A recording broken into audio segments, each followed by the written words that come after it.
Hey guys, it's that Dividend guy coming at you with another Robinhood portfolio update. Happy Wednesday. Hopefully everybody's having a GGD, a great green day in the market. You know, I always wish the best for my viewers and subscribers. With that being said, guys, we're over 500 subscribers on the channel now, which is crazy. That's an insane number of subscribers. That's a lot of viewers, and I'm super thankful that everybody's hit subscribe and that they're tuning in every day to the portfolio updates. It means a lot. It helps me stay consistent, on bad days and whatnot. So, thank you guys so much for watching. So today we're going to go over the overall portfolio, the buying power, the individual stocks, and then my watch list. So let's jump right in. Today we're down about $4.41. For the week, we are up $463. For the month, we are up $655. The 3 month mark, we're up $2,900. For the year, we're up $2,200, and all time since April 13th of 2018, we are up $4,200, up 18.68% all time. We have $41 of buying power. I switched out Johnson & Johnson for T. Rowe Price today. So I do have it was $38 before, now it's $41 because the shares of T. Rowe Price were a little bit cheaper and it pays a better dividend. But we'll get into that when I hit T. Rowe Price on the stock list. So for today, let's jump right in.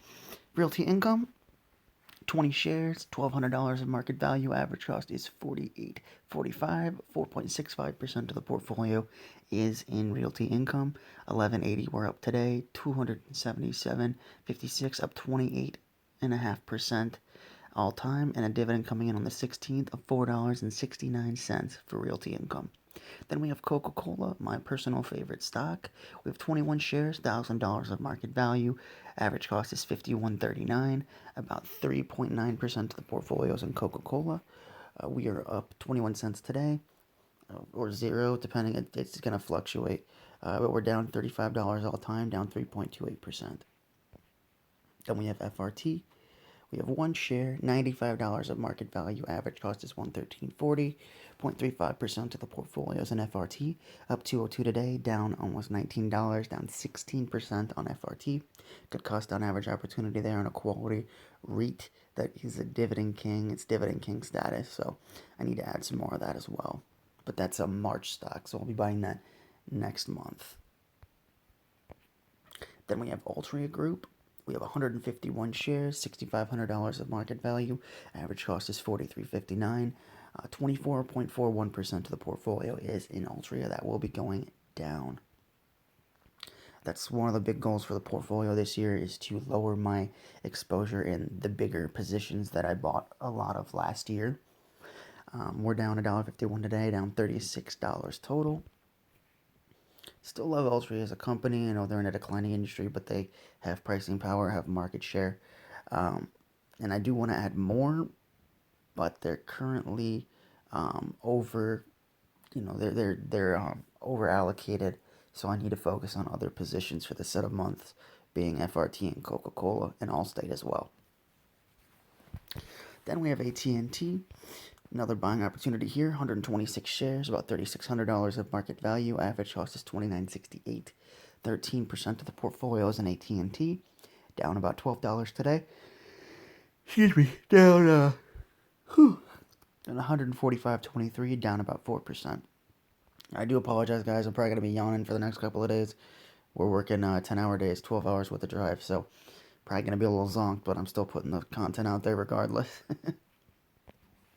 Then we have 3Ns, my real estate stock for the set of months. We have 20 shares, $841 of market value. Average cost is $40.12. We have 3.14% of the portfolio in 3N. Up $20 today, up $39 total, and a dividend coming in on the 16th of $10.40. Then we have AbbVie, 60 shares, $6,200 of market value. $72.22 is our average cost. 23.38% of the portfolio is in AbbVie. We're down $54 today, up $1,900 total, up 44.6%, and a dividend coming in of $78 on the 16th. So on the 16th, we will be getting a dividend from AbbVie, 3N, and Realty Income. So that will be about $94 coming in on the 16th. Then we have Aflac, My favorite insurance stock, we got 41 shares, $1,900 of market value. Average cost is $45.77. 7% of the portfolio is in Aflac. That will be going way up. $14 we're up today. Excuse me. $33 we're up total. Up 1.8%. Then we switched out T. Rowe Price. We switched out J&J for T. Rowe Price. The price of the stock was cheaper. The dividend growth rate's better. And it has a dividend aristocrat status. So I love J&J. But T. Rowe Price just makes more sense. They had double-digit growth rate for the last 3 years. The last increase was 20%. The last increase for J&J was like 5%. T. Rowe Price boosted their dividend last year by 14 cents. They boosted it this year by 18 cents. J&J has done it like, I think it was 5 cents, 5 or 7 cents the last 2 years. So this one increase this year by T. Rowe Price outpaces the last 3 years of growth from J&J. So even if T. Rowe Price doesn't grow the dividend for the next 3 years, it will take J&J around till I'm 28 or 29 to catch up to T. Rowe Price just with the last 3 years of growth. With the last 2 years of growth. So that's why I switched it out, because the growth is a lot more aggressive for T. Rowe Price, and the status is still there. So we just bought 2 shares today. We have $329 of market value. $164.48 is our average cost, so we're actually up on the position. 1.23% of the portfolio is in T. Rowe Price. Literally just bought the stock, so the today and the total are the same of 58 cents, but we are up. They do pay $1.08, and J&J only paid $1.01. So that's why I picked it, because the dividend, it was cheaper priced. The dividend is more, the growth rate is faster, and it still has the status. So it is not a king, it's an aristocrat. So I understand that I switched out a king for an aristocrat. But if it's growing more aggressively dividend-wise, that's really what I want. I'm going for dividend growth. And so it's important as an investor that when you see opportunities, you take advantage. So I reallocated capital, switched out J&J for T. Rowe Price, and I do think that over the long term, I think it will really pay off. Then we have Black Hills, my utility. We have 2 shares, $122.97 is our market value. Average cost is $60.53. 0.46% of the portfolio is in Black Hills, down $1.99 today, up $1.91 total, up 1.58%. Then we have Mickey D's. We have 2 shares, $429 of market value. Average cost is $214.90. 1.6% of the portfolio is in McDonald's. We're down $2.86 total, down $2.86 today, down 70 cents total. A good buying opportunity there for McDonald's. Then ExxonMobil, which I'm super excited about because we're really close to our actual price or my average cost. 86 shares, $4,300 of market value. Average cost is $52.74. 16% of the portfolio is in ExxonMobil. That's gone way down.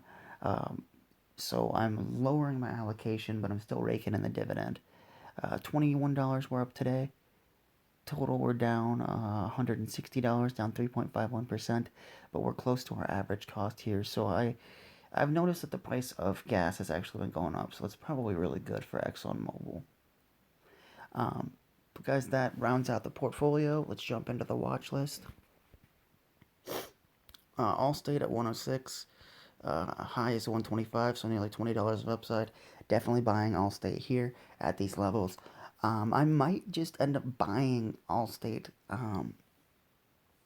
in March after. Actually, it's 225, so it wouldn't make sense to buy Allstate right now because I wouldn't get that for the next set of months. Allstate's weird. So you have to buy it on 224 in order to get the dividend. Excuse me.